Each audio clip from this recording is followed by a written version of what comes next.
Hello, in front of me I've got Amazon Fire 7. In this video I'll show you how to find and manage display settings. In the beginning, let's go to Settings, find Display and enter it. As you can see right here, we've got all settings for our display. Let's start with the top of the list, where we can change brightness level manually, adjust blue shade,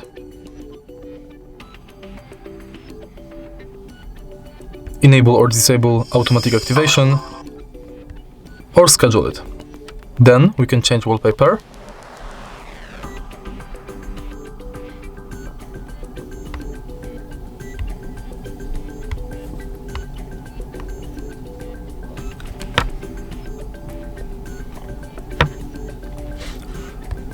change sleep time between 15 seconds and 30 minutes, enable or disable auto rotate screen, and adjust font size.